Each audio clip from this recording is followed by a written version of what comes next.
नमस्कार, आप देख रहे हैं लाइव बिहार। मैं हूं आपके साथ असलम अब्बास। सिंहासन खाली करो कि जनता आती है, राष्ट्र कवि राम धारी सिंह दिनकर की ये कविताएं आपने जरूर सुनी होगी।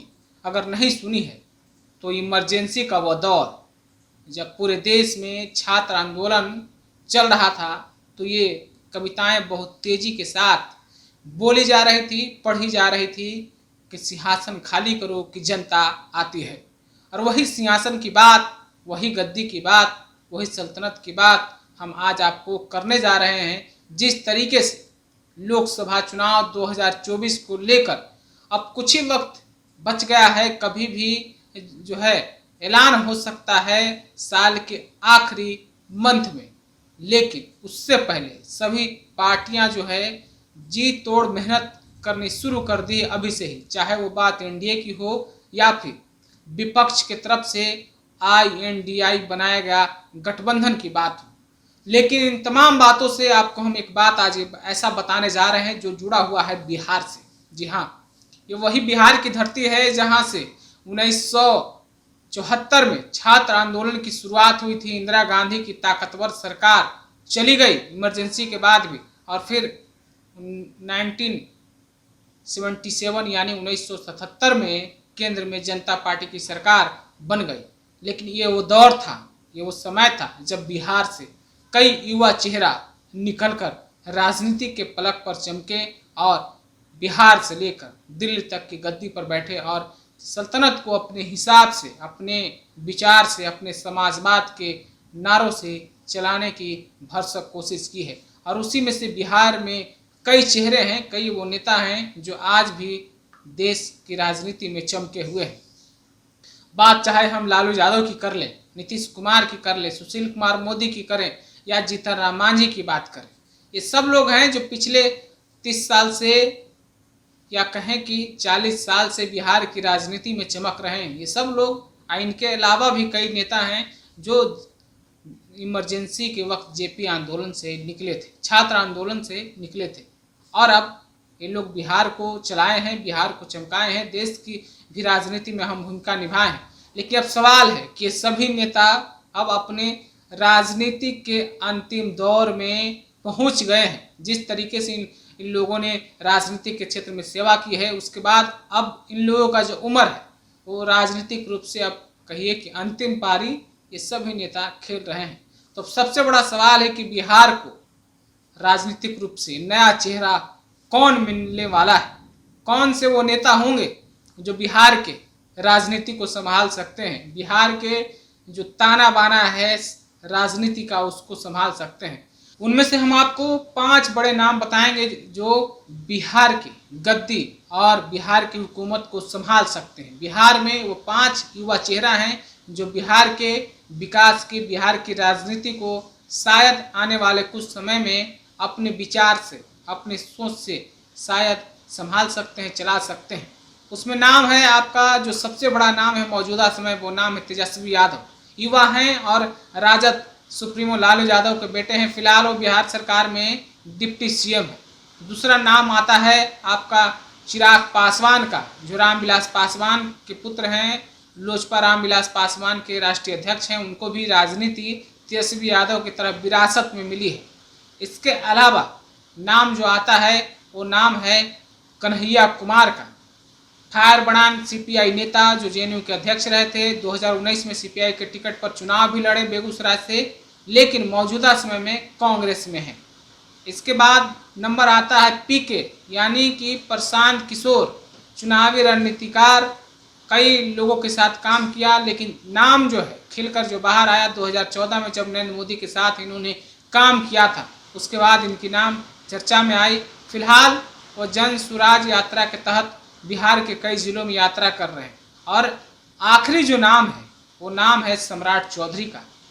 वो भी युवा हैं, हालांकि राजनीति में पहले से आ चुके हैं। इन चारों को अगर छोड़ दिया जाए तो, लेकिन मौजूदा समय में जिस तरीके से भाजपा उनको प्रमोट की है और उनको प्रदेश अध्यक्ष बनाया गया, शायद ये लग रहा है कि आने वाला कुछ समय के बाद बिहार की गद्दी, बिहार की हुकूमत इनको मिल सकती है।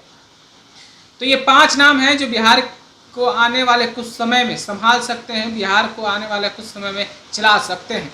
तो इनमें सबसे पहला नाम जो तेजस्वी यादव का, उस पर हम अगर बात करेंगे तो आप समझ लिए तेजस्वी यादव मौजूदा समय में जिस तरीके से राजद में है, जिस तरीके से वो अपने राजनीतिक परिपक्वता को धीरे धीरे मजबूत कर रहे हैं। अगर बात तेजस्वी यादव को करें तो 2015 में वो राजनीतिक पारी की शुरुआत करते हैं, राघोपुर से विधानसभा का चुनाव लड़ते हैं और जीत जाते हैं। जीतने के बाद सीधे डिप्टी सीएम की कुर्सी उन्हें मिल जाती है और जो डिप्टी सीएम की कुर्सी मिलती है उसके बाद नीतीश कुमार के साथ वो काम करते हैं। हालांकि ये सरकार ज़्यादा दिन तक नहीं चलती है और नीतीश कुमार ने जो है गठबंधन का साथ छोड़कर एनडीए में चले गए थे। लेकिन उसके बाद से तेजस्वी यादव नेता प्रतिपक्ष की कुर्सी संभालते हैं और नेता प्रतिपक्ष की कुर्सी संभालने के बाद जिस तरीके से तेजस्वी यादव सदन में या फिर सदन के बाहर जिस तरीके से अपनी राजनीतिक परिपक्वता की बात हो या फिर राजनीतिक समझदारी की बात हो, जिस तरीके से उन्होंने दिखाया है,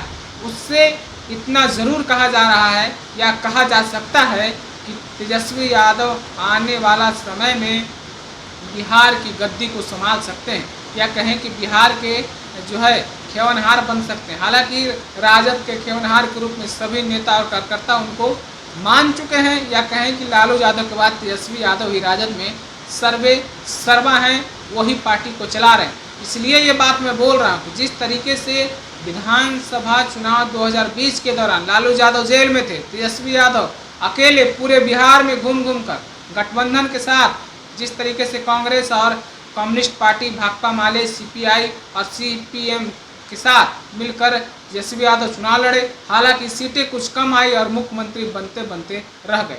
तो जिस तरीके से 2020 विधानसभा चुनाव में तेजस्वी यादव ने अपनी रणनीति दिखाई है, जिस तरीके से राजनीतिक समझदारी दिखाई, उससे ज़रूर ये कहा जा रहा है कि आने वाला कुछ समय के बाद तेजस्वी यादव बिहार की गद्दी संभाल सकते हैं। दूसरा नाम है चिराग पासवान, जो विरासत में राजनीति को संभाल रहे हैं। रामविलास पासवान, पासवानों का बिहार सहित पूरे देश में दूसरा अम्बेडकर के रूप में लोग उनके समर्थक जानते हैं और पहचानते भी। चिराग पासवान जब से अपने चाचा से मनमुटाव हुआ है, यानी कि 2020 विधानसभा चुनाव के बाद जिस तरीके से चाचा पशुपति पारस ने लोजपा में बगावत कर दी और 5 सांसद को लेकर पशुपति पारस चले गए और चिराग को छोड़ दी। उसके बाद चिराग पासवान बिहार के दौरे पर निकले और पूरे बिहार में घूम घूम कर जिस तरीके से लोगों से बात किए, जिस तरीके से चाचा के बारे में अपने समर्थक, अपने कार्यकर्ताओं के सामने बातें रखी, उससे चिराग पासवान की राजनीतिक पकड़, राजनीतिक परिपक्वता, राजनीतिक समझदारी शायद और मजबूत हो गई है। हालांकि चिराग पासवान की बात करें तो रामविलास पासवान जब जीवित थे ही तो 2014 में चिराग पासवान ने अपनी राजनीतिक सूझबूझ की परिचय दी थी और वो लालू यादव कांग्रेस से अलग होकर 2014 में एनडीए के साथ चले गए थे और 14 में ही चिराग पासवान बॉलीवुड यानी कि कलाकारी का क्षेत्र छोड़कर, इससे पहले जो है चिराग पासवान अभिनेता के रूप में अपनी किस्मत आजमा रहे थे, वो डायरेक्ट जो है राजनीति में आते हैं और 14 में लोकसभा चुनाव लड़ते हैं और जीत भी जाते हैं और मौजूदा समय में वो जमुई से सांसद भी हैं। तो चिराग पासवान जो है अपने पिता के वक्त ही यानी पिता के ज़िंदगी में ही राजनीतिक रूप से सेट हो गए थे। लेकिन जिस तरीके से चाचा पारस ने पार्टी में बगावत की, उसके बाद चिराग पासवान जिस तरीके से बिहार के कई जिलों में घूमे हैं, जिस तरीके से उनका हुजूम समर्थकों का दिखता है, कार्यकर्ताओं का दिखता है, उससे कहा जा सकता है कि चिराग पासवान अब एक मजबूत नेता के रूप में और उभरे हैं। और यही वो बात है, यही वो समर्थन है, यही वो जोश और उत्साह है जिसके बुनियाद पर ये कहा जा सकता है कि आने वाला कुछ समय के बाद चिराग पासवान बिहार के गद्दी में या कहें कि बिहार की सत्ता में अहम रोल निभा सकते हैं। जिस तरीके से वो बातें करते हैं, बिहार फर्स्ट, बिहारी फर्स्ट की जो उनकी योजना है वो लोगों को जिस तरीके से अट्रैक्ट करती है या कहें कि लोग जिस तरीके से सुनने के लिए आते हैं, खास करके युवा समाज के लोग, तो इससे कहा जा सकता है कि चिराग पासवान जो है अपना अहम रोल निभा सकते हैं। अब बात अगर कन्हैया कुमार की करें तो कन्हैया कुमार जेएनयू के छात्र संघ के अध्यक्ष रह चुके हैं, एआईएसएफ से वो निकल कर आए थे, सीपीआई के फायर ब्रांड नेता रह चुके हैं। फायर ब्रांड नेता क्योंकि पूरे देश में कन्हैया कुमार चर्चा का विषय में थे। जब जेएनयू में नारेबाजी हुई थी उसके बाद कन्हैया कुमार सीपीआई के फायर ब्रांड नेता बन गए। 2019 में बेगूसराय लोकसभा क्षेत्र से चुनाव लड़ते हैं।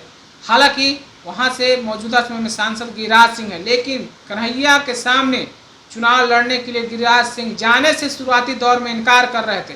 हालांकि बीच में जब राजद की तरफ से तनवीर हसन को टिकट दे दी गई तो तब जाकर गिरिराज सिंह चुनाव लड़ने के लिए बेगूसराय से तैयार हो गए।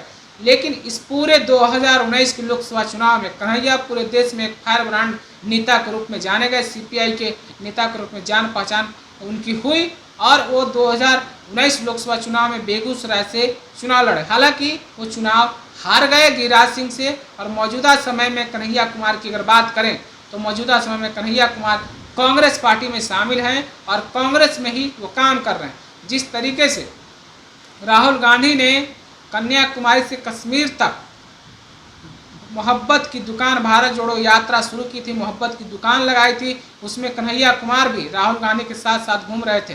तो कन्हैया कुमार जिस तरीके से मौजूदा समय में कांग्रेस में काम कर रहे हैं, जिस तरीके से कांग्रेस में वो अपना जो है पकड़ को मजबूत कर रहे हैं, इससे उम्मीद किया जा रहा है, इससे कहा जा रहा है कि कन्हैया कुमार आगामी कुछ समय के बाद बिहार की राजनीतिक में बड़ा भूमिका निभा सकते हैं, या कहें कि कांग्रेस उनको बिहार में भेजकर अपनी खोई हुई जमीन को तलाशने के लिए भरसक कोशिश कर सकती है। जिस तरीके से कन्हैया अपने बातों को बोलते हैं, युवाओं को आकर्षित करते हैं, युवा उनको सुनने के लिए पहुंचते हैं, जिस तरीके से कन्हैया का बोलने का अंदाज होता है, खास करके भाजपा के खिलाफ, आरएसएस के खिलाफ, इन तमाम बातों से ऐसा उम्मीद किया जा सकता है या कहा जा सकता है कि आने वाला कुछ समय के बाद बिहार की राजनीति में कन्हैया कुमार अहम रोल निभा सकते हैं।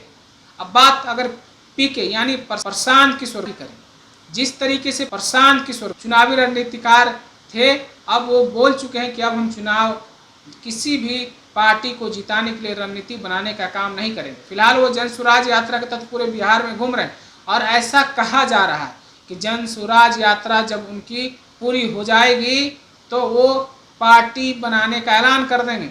ये बात की प्रमुखता और बल और मजबूती इस बात से मिलती है कि जिस तरीके से प्रशांत किशोर गाँव में जा रहे हैं, लोगों से मुलाकात कर रहे हैं, लोग जिस तरीके से उनको सुनने के लिए पहुंच रहे हैं, चाहे वो युवा हो, चाहे वो एक बुजुर्ग हो या फिर महिला हो, कोई भी हो, प्रशांत किशोर की बातों को सब लोग बहुत ही मजबूती से सुनते हैं, बहुत ही ध्यानपूर्वक से सुनते हैं। और प्रशांत किशोर भी कितना कुछ बोलते हैं लगातार ये आप जानते और समझते रहे होंगे। लेकिन जिस तरीके से प्रशांत किशोर का जन स्वराज समर्थित उम्मीदवार एमएलसी के चुनाव में जीत दर्ज की है, उसके बाद से ये कहा जा रहा है कि आगामी कुछ समय के बाद या कहें कि 2025 विधानसभा चुनाव में प्रशांत किशोर अपनी पार्टी का ऐलान कर देंगे, चुनाव लड़ सकते हैं, या कहें कि आने वाला कुछ समय के बाद बिहार की राजनीतिक में वो अहम भूमिका निभा सकते हैं, या कहें कि उन्हीं के बागडोर या उन्हीं के हाथों में बिहार की राजनीतिक या सत्ता घूम सकती है, चल सकती है। ऐसा मैं इसलिए कह रहा हूँ कि जिस तरीके से प्रशांत किशोर लगातार लोगों से मिल रहे हैं, लोगों से बात कर रहे हैं, गांव-गांव में पहुंच रहे हैं और मौजूदा राजनीतिक हालात पर लोगों से बात करते हैं, उससे ये कयास लगाए जा रहे हैं कि बिहार की राजनीति में ये भी एक युवा चेहरा है जो आने वाला कुछ समय में बिहार को आगे ले जाने के लिए कोशिश कर सकता है या फिर आगे ले जाने में अपनी अहम भूमिका निभा सकता है। और आखिरी जो नाम है वो सम्राट चौधरी का। सम्राट चौधरी भाजपा के मौजूदा समय में प्रदेश अध्यक्ष, हालांकि इनकी राजनीति में एंट्री बहुत पहले हो चुकी है, 1991 में इनकी राजनीति में एंट्री हो चुकी है और ये सबसे ज़्यादा चर्चा में उस समय आए थे जब 1999 में ये कृषि मंत्री का जो है शपथ ले लिए और उम्र को लेकर विवाद छिड़ गया। उस समय राजद में थे और उसी समय विवाद हुआ, उसी समय सम्राट चौधरी का चर्चा हुआ। सम्राट चौधरी फिर चर्चा में आए और लोगों ने जाना कि सम्राट चौधरी कौन है। हालांकि सम्राट चौधरी को भी जो राजनीति मिली है उनको विरासत में मिली। उनके पिता स्वप्नी चौधरी, उन्होंने बिहार के कई विभाग के मंत्री भी रहे हैं, वो भी जो है जेपी आंदोलन से निकले हुए नेता रहे थे। तो मौजूदा समय में सम्राट चौधरी भाजपा के प्रदेश अध्यक्ष हैं। अब 2024 और 2025 चुनाव में अहम भूमिका निभाने के लिए भाजपा ने इन्हें कमान सौंपी है और यही वो बात है, यही वो मंशा और एक प्लान है। और इसी के आधार पर यह कहा जा रहा है कि सम्राट चौधरी आगामी कुछ समय में बिहार की सत्ता संभाल सकते हैं या कहें कि बिहार की राजनीति में अहम रोल निभा सकते हैं। तो चाहे फिर बात चुनाव की हो या फिर बात सत्ता चलाने की, जिस तरीके से भाजपा सम्राट चौधरी को लगातार प्रमोट कर रही है, जिस तरीके से सम्राट चौधरी अपने अंदाज में बोल रहे हैं, जिस तरीके से सम्राट चौधरी आक्रामकता दिखा रहे हैं, उससे स्पष्ट यही हो रहा है कि शायद भाजपा सम्राट चौधरी को ही बिहार की आगामी कुछ समय के बाद सत्ता सौंप सकती है। हालांकि सत्ता सौंपने का बात कहना जल्दीबाजी होगा, क्योंकि सत्ता किनको मिलेगी नहीं मिलेगी ये तो तय जनता करेगी। लेकिन जिस तरीके से भाजपा ने सम्राट चौधरी के आगे किया है, उससे तो ज़रूर इस बात के कयास लगाए जा रहे हैं कि युवाओं के सहारे अब बिहार की राजनीति चल पड़ी है। हालांकि बात जब युवाओं की हम करते हैं तो बिहार की आबादी जो है 60% 18 साल से लेकर 40 साल के बीच में बताया जाता है। तो जिस राज्य की आबादी में युवाओं की संख्या सबसे ज़्यादा हो, और फिर जो इस तरीके के युवा नेता हैं जो मैंने आपको नाम बताया है, और वो जिस तरीके से युवा नेता बिहार में काम कर रहे हैं या बिहार के बाहर काम कर रहे हैं, तो इन तमाम बातों से आप समझ सकते हैं कि आने वाला कुछ समय के बाद जो भी जेपी मूवमेंट से निकले हुए नेता थे वो सब रिटायर हो जाएंगे, और यही वो नेता हैं, युवा चेहरा, जो शायद बिहार के राजनीतिक या बिहार के गद्दी को आने वाला समय में संभाल सकते हैं। मैंने आपको एक एक करके सबके बारे में बताया है। आप अपनी राय क्या रखते हैं? क्या सचमुच में जनता इन युवा चेहरों पर विश्वास कर पाएगी?